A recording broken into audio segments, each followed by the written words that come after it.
everybody, welcome back to Ask Alicia, the weekly series where you ask me questions and I answer them, maybe. First question this week comes from Electra. Hi Electra. Electra says, hey Alicia, I'm Electra from Greece. Could you please explain gerunds to us? Sure. A gerund is a verb in the ing form. So using it in this way makes it a noun. We can use it as a noun in a sentence. For example, she likes cooking, or he hates hiking. So in these sentences, the words that end in ing are gerunds. In the first sentence, cooking. In the second sentence, hiking. We can use gerunds and the infinitive forms of verbs sometimes interchangeably. So the infinitive form of a verb is to plus the base form of the verb. For example, she likes to cook, or he likes to hike. A very common question is, when do I use a gerund? When do I use an infinitive? And the question is quite big. It's way too big to answer in this series.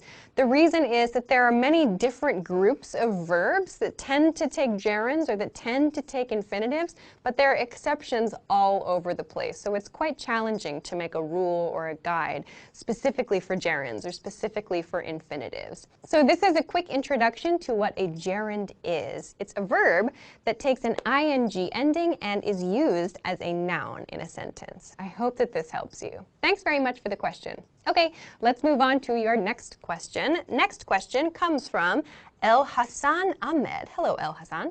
El Hassan says, I sometimes hear people say better instead of improve, as if it is a verb. Is that formal? For example, think about how to better yourself. Also, I heard someone say more better, and it sounded strange to me. I mean, can I say he is more taller than me? I don't think I can.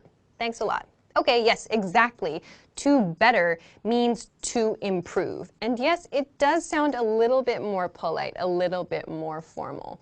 Like, you should better yourself. You should improve yourself. Or she aims to better her students, meaning she aims to improve her students. So yes, you can use better to mean improve in this way. Just make sure you use it as a verb. To answer your second question, though, more better, as you've said, yes, is grammatically incorrect. And you're also correct, you cannot say he is more taller than me. That's also incorrect. So the reason that you might hear something like this is because native speakers often like to make grammatical mistakes on purpose to sound funny, like to sound childish or like to make a joke. So a very popular one is to use the expression more better. Like, that's more better. It sounds kind of cute, like a child who hasn't learned all of the grammar rules of English yet.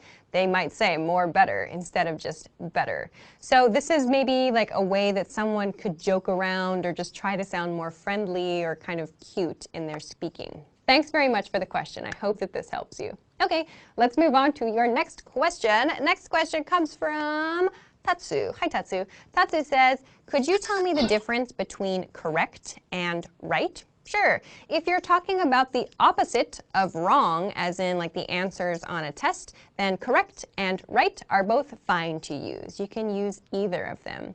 If you're talking about the opposite of left, then you have to use right. You cannot use correct for that. We also talk about things that are societally proper, that are societally good with the word right. We do not use correct. So for example, if you say like, oh my gosh, my medical fees from my hospital stay were so high, that's not right. So we use right to mean like that's not good or that's not fair, that's not like a good thing in our society.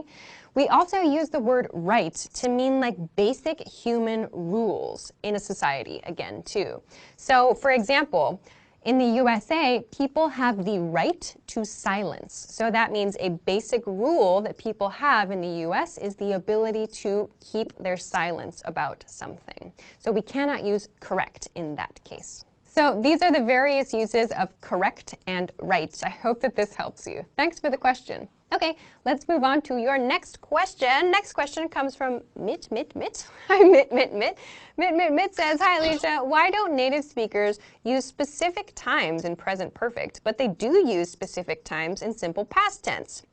Because when we're using the basic form of present perfect, we're not focusing on when in the past a specific action occurred. We just want to talk about that life experience. So the time, the point in time at which it happened is not important, or we don't know, or we don't want to focus on that. For example, I have been to France, or he has eaten sushi.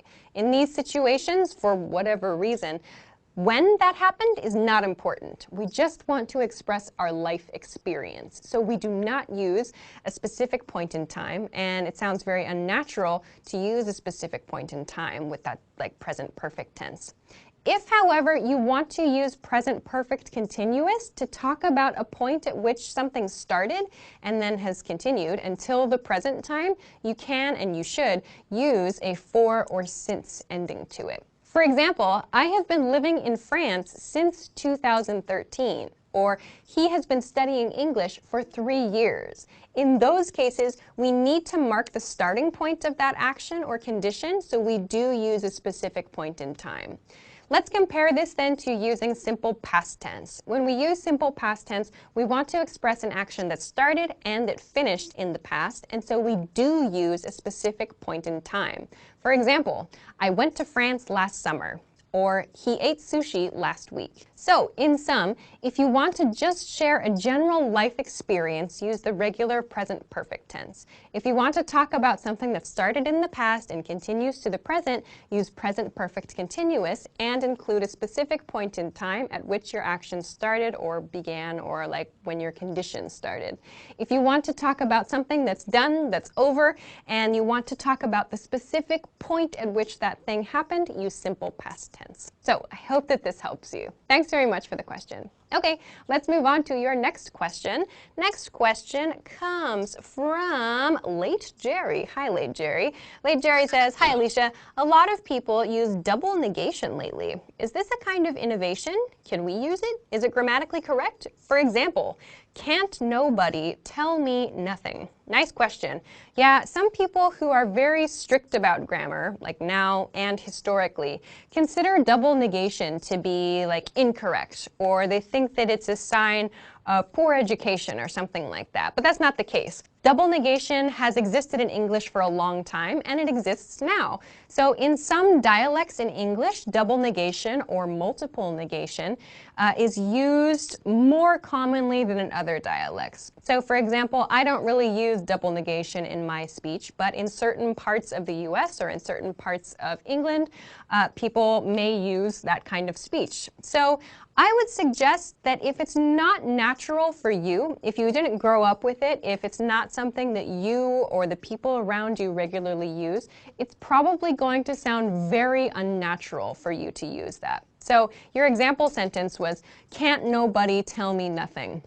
That is not a sentence I personally would use, but someone who speaks a different dialect of English that uses this kind of negation might.